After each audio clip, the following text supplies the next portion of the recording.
Next லீன்ல என்னென்ன டைப்பான வேஸ்ட்லாம் இருக்கு அதை பத்தி நம்ம பார்க்கலாம். டைப்ஸ் ஆஃப் வேஸ்ட் பத்தி நம்ம ஆல்ரெடி ஒன் டைம் வந்து டிஸ்கஸ் பண்ணிட்டோம். இன்னொரு முறை பார்த்தீங்கன்னா இதை பத்தி இன்னும் கொஞ்சம் தெளிவா பார்க்கலாம். வேஸ்ட்டை வந்து காமனா நம்ம வந்து 7 டைப்பா வந்து பிரிக்கலாம். இந்த 7 டைப் ஆஃப் வேஸ்ட்டை வந்து நம்ம வந்து முடான்னு சொல்லிக்கலாம். ஃபர்ஸ்ட் டைப் பார்த்தீங்கன்னா ஓவர் ப்ரொடக்ஷன். இதோட மீனிங் ரெக்யர்மெண்ட்டோட தேவைக்கு அதிகமாக ப்ரொடக்ஷன் பண்ணுறது. ஃபார் எக்ஸாம்பிள் கஸ்டமரோட ரெக்யர்மெண்ட் வந்து 10 ப்ராடக்ட் கேட்டிருந்தாங்கன்னா நமக்கு வந்து 12 ப்ராடக்ட் போய் டெலிவரி பண்ணுறது. இதுதான் ஓவர் ப்ரொடக்ஷன் சொல்லுவோம். மூடால நெக்ஸ்ட் டைப் பார்த்தீங்கன்னா இன்வென்ட்ரி. இது வந்து நம்ம வந்து ஸ்டாக்னு கூட சொல்லிக்கலாம். தேவைக்கு அதிகமாக வந்து நம்ம ஸ்டாக் வச்சுக்கிறது. ஃபார் எக்ஸாம்பிள் இப்போ ஃபினிஷ்டு குட்டாக இருக்கட்டும், இல்லைன்னா செமி ஃபினிஷ்டு குட்டாக இருக்கட்டும், இல்லைன்னா ரா மெட்டீரியலாக இருக்கட்டும், இது வந்து தேவைக்கு அதிகமாக நம்ம ஸ்டோரேஜ் பண்ணி வைக்கிறதுனால நமக்கு இடைப்பற்றாக்குறை ஏற்படக்கூடிய வாய்ப்புகள் இருக்கு. ஸோ என்னென்ன ரெக்யர்மெண்ட் வேணுமோ அதுக்கேற்ற மாதிரி தான் ப்ரொடக்ஷன் பண்ணணுமே தவிர எக்ஸ்ட்ரா ப்ரொடக்ஷன் பண்ணக்கூடாது. இது பார்த்தீங்கன்னா உங்களுக்கு வந்து ஒரு இன்வென்ட்ரி ஸ்டோரேஜ் வந்து அதிகப்படுத்துது.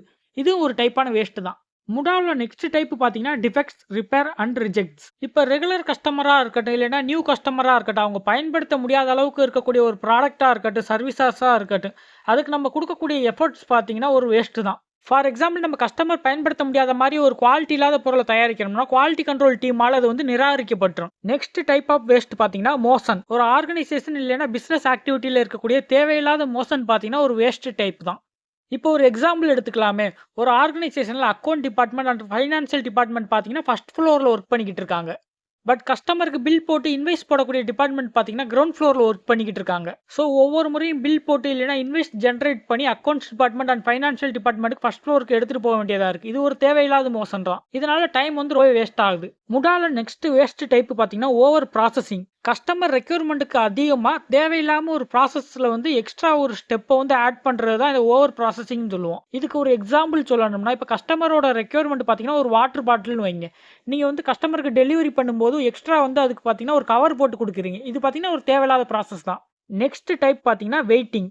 ஒரு ப்ராசஸில் இருக்கக்கூடிய பார்ட்ஸாக இருக்கட்டும், இல்லைன்னா அதில் ஒர்க் பண்ணிக்கிட்டு இருக்கக்கூடிய ஸ்டாஃப்ஸாக இருக்கட்டும், அவங்க அதுக்கு முன்னாடி இருக்கக்கூடிய ப்ராசஸ் முடியாமல் வெயிட் பண்ணிக்கிட்டு இருக்கிறது பார்த்தீங்கன்னா ஒரு தேவையில்லாத வேஸ்ட்டு தான். இதுக்கு ஒரு நல்ல எக்ஸாம்பிள் சொல்லணும்னா இப்போ ஒரு கார் அசம்பிளி நடந்துகிட்டு இருக்கு. அசம்பிளி நடக்கும்போது அதில் வந்து கண்ணாடி ஃபிக்ஸ் பண்ணாதான் நெக்ஸ்ட் வந்து அதில் வந்து வைப்பர் ஃபிக்ஸ் பண்ண முடியும். அதுக்கு முன்னாடி வைப்பர் ஃபிக்ஸ் பண்ண முடியாது.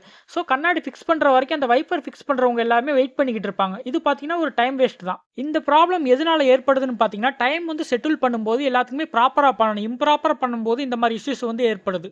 முடால இருக்கக்கூடிய ஃபைனல் டைப் வேஸ்ட் பார்த்தீங்கன்னா டிரான்ஸ்போர்ட். டிரான்ஸ்போர்ட்டில் என்ன வேஸ்ட் இருக்குன்னு பார்த்தீங்கன்னா ஒரு ப்ராசஸ் நடந்துகிட்டு இருக்கு. அந்த ப்ராசஸில் இருக்கக்கூடிய தேவையில்லாத மூவ்மெண்ட் எல்லாமே பார்த்தீங்கன்னா இதில் வரும். ஃபார் எக்ஸாம்பிள் இப்போ ஒரு ப்ராடக்ட் வந்து ரெடி பண்ணிட்டாங்க. அந்த ப்ராடக்ட் வந்து கஸ்டமருக்கு அனுப்புறதுக்கு முன்னாடி அது வந்து வேர் ஹவுஸில் வந்து ஸ்டோர் பண்ணி வைக்கணும்.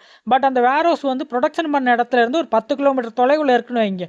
இது ஒரு தேவையில்லாத மூவ்மெண்ட் தான். இது ஒரு டைப் ஆஃப் வேஸ்ட் தான். இந்த 7 வேஸ்ட் மட்டும் இல்லாமல் லீன் எக்ஸ்பர்ட்ஸ் வந்து இன்னும் சில வேஸ்ட் வந்து அடிஷனலாக வந்து கன்சிடர் பண்ணுவாங்க. அது என்னென்ன வேஸ்ட்டுங்கிறத நம்ம டிஸ்கஸ் பண்ணலாம் கண்டினியூஸாக. ஃபர்ஸ்ட் பார்த்தீங்கன்னா அண்டர் யூட்டிலைஸ்டு ஸ்கில்ஸ். அதாவது ஆர்கனைசேஷனில் ஒர்க் பண்ணக்கூடிய எம்ப்ளாயிஸாக இருக்கட்டும், இல்லைன்னா ஸ்டாஃப்ஸாக இருக்கட்டும், அவங்களோட ஸ்கில்ஸை வந்து தகுந்த முறையில் யூஸ் பண்ணாமல் இருக்கிறது. ஃபார் எக்ஸாம்பிள் அவங்களுக்கு ஸ்கில் இருக்கக்கூடிய ஒர்க் பிளேஸில் வந்து அவங்களுக்கு ஒர்க் அசைன் பண்ணி கொடுக்காம வேற அவங்களுக்கு சம்மந்தமில்லாமல் இடத்துல வந்து ஒர்க்கை வந்து அசைன் பண்ணி கொடுக்குறது. செகண்ட் ஒன் பார்த்தீங்கன்னா அண்டர் பர்ஃபார்மிங் ப்ராசஸஸ். அதாவது குறைஞ்ச அளவில் யூஸ் பண்ணிக்கிட்டு இருக்கிற ப்ராசஸை வந்து நடைமுறைப்படுத்துறது. இப்போ இதுக்கு ஒரு எக்ஸாம்பிள் சொல்லணும்னா இப்போ ஒரு ப்ராசஸில் ஒரு ஸ்டெப்பு தேவையே கிடையாது.